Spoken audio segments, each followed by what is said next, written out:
오늘 주제는 성경에 매우 자주 나오는 표현입니다. 이 표현인데요. 내가 너와 함께 있다. 성경에 나오는 이 말 가운데 13번은 여호와께서 하셨고 3번은 예수께서 한 명 이상의 제자들에게 말씀하신 것입니다. 물론 성경에는 이 표현과 같은 사상을 전달하는 비슷한 말이 여러 차례 나옵니다. 살면서 자녀가 태어날 때보다 더 기쁜 순간은 드물 것입니다. 자녀는 성장하면서 때때로 불안감이 들거나 두려움을 느끼는 상황들을 겪게 될 수가 있습니다. 그럴 때 부모들은 자녀들을 이렇게 안심시켜 주려고 할 것입니다. 겁내지 말거라. 내가 옆에 있단다. 여호와께서는 자신의 종을 자녀처럼 여기고 사랑하십니다. 마찬가지로 요한 13장 1절에는 예수께서 제자들에 대해 어떻게 느끼셨는지 잘 나와 있는데 이러합니다. 세상에 있는 자신의 사람들을 사랑하시던 그분은 그들을 끝까지 사랑하셨다. 따라서 우리가 살면서 두려움, 시련, 걱정거리들이 생길 때 우리 하늘의 아버지와 예수께서 이렇게 우리를 안심시켜 주십니다. 내가 너와 함께 있다. 의로운 사람 노아에 대해 생각해 보죠. 창세기 6장 9절에서는 노아가 참 하느님과 함께 걸었다고 말합니다. 여호와께서는 분명 그와 함께 계셨습니다.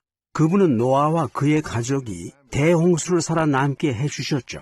그 후에도 그분은 노아에게 이렇게 확신시켜 주셨습니다. 창세기 9장에 여호와의 이런 말씀이 나오죠. 이제 내가 너와 계약을 세운다. 다시는 모든 육체가 홍수로 멸망되지 않을 것이다. 여호와께서는 다시는 그렇게 하지 않겠다고 혼자서만 결심하실 수도 있었습니다. 하지만 그러신 게 아니라 자신이 노아와 함께 있다는 점을 노아에게 확신시켜 주셨습니다. 그와 그의 후손들과 무지개 계약을 맺으셔서 그렇게 하셨죠.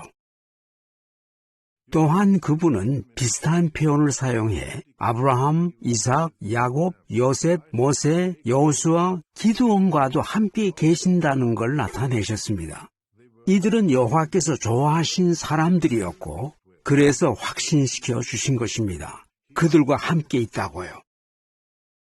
한 무리의 사람들은 어떨까요? 여호와께서는 자신의 종들이 집단적으로 큰 무리를 이루고 있을 때도 비슷하게 느끼실까요?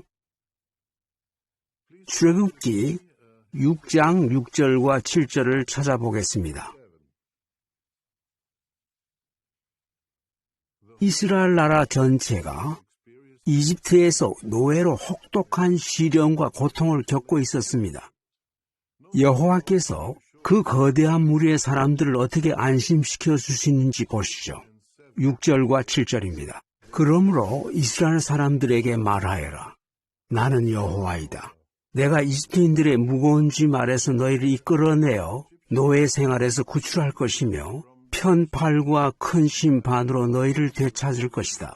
그리고 나는 너희를 내 백성으로 삼고 너희의 하느님이 되겠다. 너희는 내가 너희를 이집트의 무거운 짐 아래서 이끌어내는 너희 하느님 여호와인 줄 분명히 알게 될 것이다. 그 많은 수의 섞인 무리가 그분의 인도를 따른다면 그분은 그들을 백성으로 삼고 그들의 하느님이 되겠다고 하셨습니다. 다시 말하면 이런 약속이죠. 내가 너희와 함께 할 것이다. 실제로 그렇게 하셨습니다.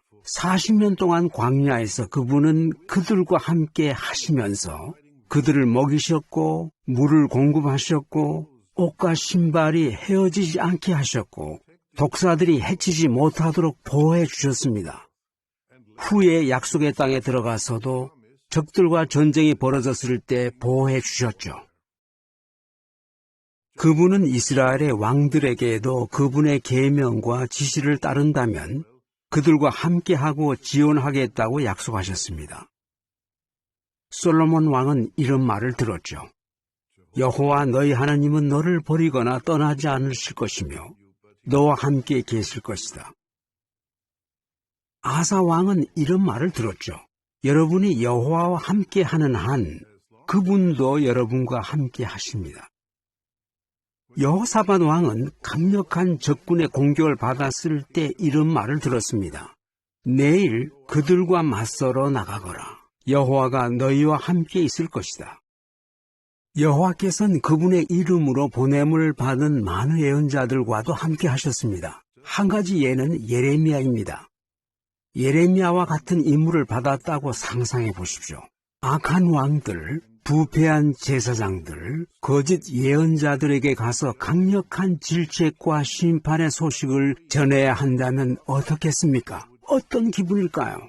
자신이 있을까요? 나쁜 어른들이 모인 곳에서 그들의 잘못을 지적하는 꼬마 아이 같은 느낌이 들까요? 예레미야가 어떤 심정이었는지 예레미야 1장 6절을 찾아 살펴보시죠. 6절입니다. 그러나 내가 말했다.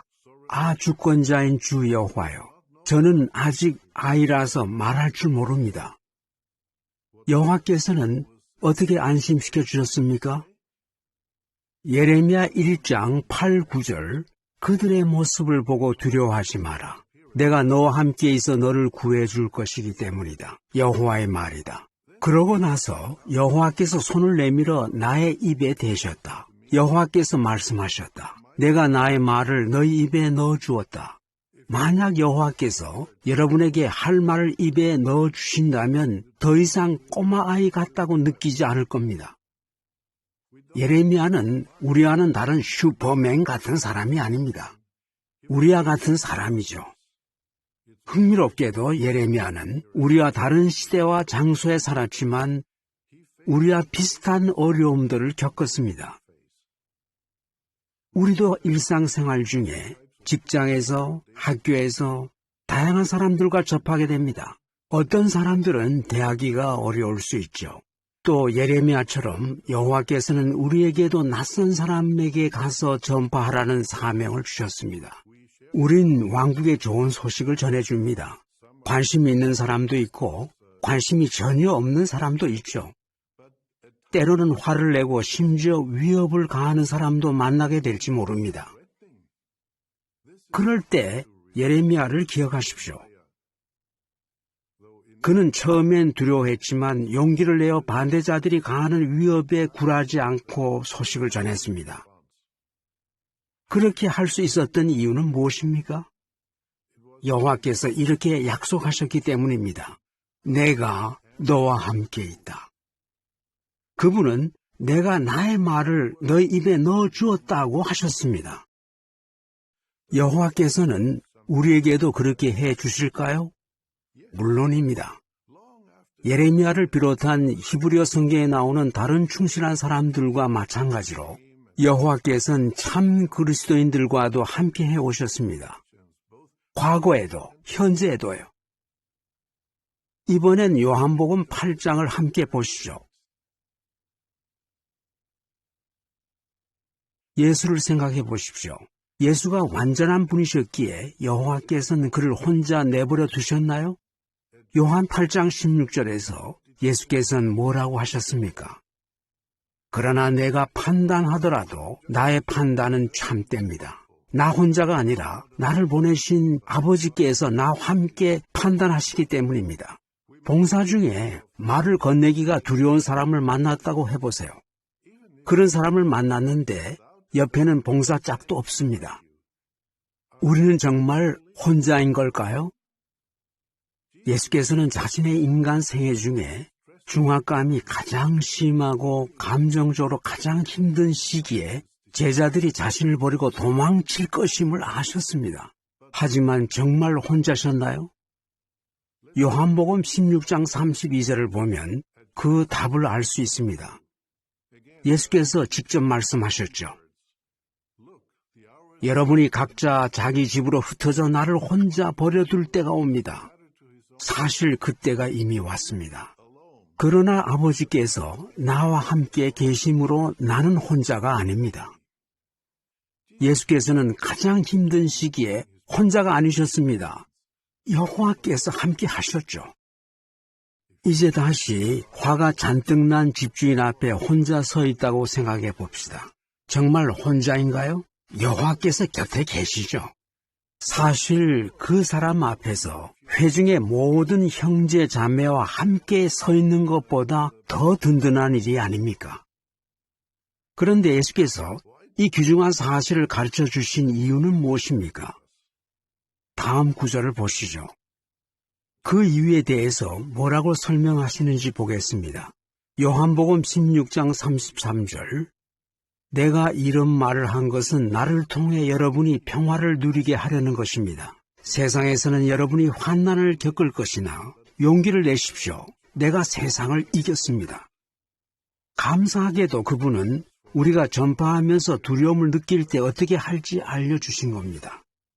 그분은 두려워 떨지 않고 여호와의 지원에 대한 확신을 표현하셔서 우리도 평화를 누리게 해주셨습니다. 그분은 우리가 환난을 겪을 것이라고 하셨지만 우리가 그분의 본에 따라 환난에 대처할 용기를 낼 수 있다고 말씀하셨습니다. 그 이유를 32절에서 이렇게 설명하셨죠. 아버지께서 함께 계신다. 여호와께서 예레미야에게 내가 나의 말을 너희 입에 넣어 주었다고 하신 걸 기억하시죠? 여호와께서는 우리가 믿지 않는 사람들의 반대를 받을 때에도 그렇게 해 주실 수 있을까요? 그리스도인 그리스도 성경에선 분명히 그렇다고 말합니다. 이제 마가복음 13장의 내용을 읽어볼 텐데 여러분도 따라 보시죠. 여기에는 예수께서 하신 말씀이 나오는데 특히 좋은 소식을 전할 때와 관련이 있습니다. 여러분이 오전 봉사를 즐겁게 하고 한 집을 더 방문했다고 생각해 보시죠. 집주인이 화가 나서 경찰까지 부릅니다. 어떻게 해야 할까요? 경찰이 오면 어떻게 말을 해야 합니까? 지나치게 걱정할 필요가 없습니다. 왜 그렇죠? 예레미야에게 하셨던 것처럼 여호와께서 우리 입에 그분의 말씀을 넣어 주시기 때문입니다. 마가복음 13장 10절과 11절입니다. 또한 좋은 소식이 먼저 모든 민족에게 전파되어야 합니다. 사람들이 여러분을 붙잡아 넘겨줄 때 무엇을 말할까 미리 염려하지 마십시오. 무엇이든 그때에 주어지는 것을 말하십시오. 사실 말하는 이는 여러분이 아니라 성령입니다. 이 말은 여호와께서 기적을 사용해서 여러분의 입에 할 말을 넣어주신다는 의미일까요? 꼭 그런 건 아닙니다. 11절에서 말하는 이는 성령이라고 한 것에 유의하셨습니까? 여러분은 이미 성경에 근거한 믿음을 가지고 있고 왜 성경 소식을 전해야 하는지 알고 있습니다. 모두 여러분의 정신에 들어있죠. 그러면 좋은 소식을 전하다가 두려움을 느끼게 만드는 상황에 처했을 때 성령은 무슨 역할을 합니까? 여호와께서 함께 하십니다. 그분은 성령을 사용해서 우리 정신 속에 묻혀있는 소중한 영적 보물들이 떠오르게 하실 수 있습니다. 정부 당국이나 반대자들에게 압력을 받을 때 대답할 내용이 머릿속에 떠오르는 놀라운 경험을 하게 될 수 있습니다. 이렇게 여호와께서는 여러분과 함께 하시죠. 또한 제자를 삼는 일에 예수께서 여러분과 함께 하십니다. 다음과 같은 매우 격려적인 말씀에 대해 생각해 보겠습니다. 마태복음 28장 19, 20절인데요. 예수께서는 전파하고 가르치고 제자를 삼는 우리의 사명에 대해 말씀하고 계셨죠. 어떤 말씀으로 마태복음을 끝맺으십니까? 마태복음 28장 19, 20절을 읽어보겠습니다. 그러므로 가서 모든 민족의 사람들을 제자로 삼아 아버지와 아들과 성령의 이름으로 그들에게 침례를 주고 내가 여러분에게 명령한 모든 것을 지키도록 가르치십시오. 나는 세상 제도의 종결까지 모든 날 동안 여러분과 함께 있습니다. 그분은 지금 우리가 제자를 삼고 진리를 가르치는 일을 하는데 함께 하신다고 말씀하셨습니다. 또한 이 악한 세상 제도가 끝날 때까지 이 중요한 일을 지원해 주시겠다고 약속하셨습니다. 이 세상 제도의 마지막 기간을 살아가는 동안 예언된 대로 우리는 세계 여러 곳에서 박해를 받고 있습니다. 성경에서는 사탄과 그의 천사들이 온 땅을 잘못된 길로 인도하고 있다고 알려줍니다. 최근에 여호와의 백성은 러시아에서 박해를 받아왔습니다. 하지만 그러한 박해가 그곳에서 참 숭배를 완전히 없애는 데 성공할 것입니까? 아닙니다. 왜 그럴까요? 여호와께서 그들과 함께 계시기 때문입니다. 그분과 예수께서는 약속하셨죠. 내가 너희와 함께 있다. 러시아는 과거로부터 배운 게 없습니다. 히틀러의 나치 정권과 똑같은 결과를 거두게 될 것입니다. 히틀러는 자신의 통치 영역에서 참 숭배와 하나님의 백성을 없애버릴 수 있다고 생각했지만 그건 큰 착각이었죠. 약 2,000명의 형제들을 죽인 것은 사실이지만 결국 그들의 계획은 실패로 끝나고 말았습니다. 왜죠? 하느님께서 함께 하신 건 우리였지 그들이 아니었습니다. 하느님은 우리와 함께 하신다라는 문구가 여러 국가 상징물에 사용되었고 프로이센과 제정 러시아의 군인들의 제복에도 이 문구가 있었습니다. 또 독일군이 1914년에 벨기에로 진군했을 때에도 이 문구가 새겨진 벨트를 차고 있었습니다. 하지만 그들은 틀렸습니다. 여호와께서 함께 하셨던 건 우리였지 그들이 아니었죠. 그분은 우리 모두와 지금도 함께 계시고 아마겟돈 때도 함께 계실 것이며 아마겟돈이 끝난 후에도 그리스도의 천년 통치 끝에도 우리와 함께 계실 것입니다. 그분은 인류와 계속 함께 계실 겁니다. 10만 년 뒤에도 그 후로도 계속 함께 계실 겁니다. 1억 년 뒤에도 그리고 100억 년, 1000억 년 후에도 함께 계실 겁니다. 여호와께서는 앞으로 인류와 영원히 함께 하실 겁니다. 예수께서도요. 여호와와 예수께서는 말씀하십니다. 내가 너와 함께 있다.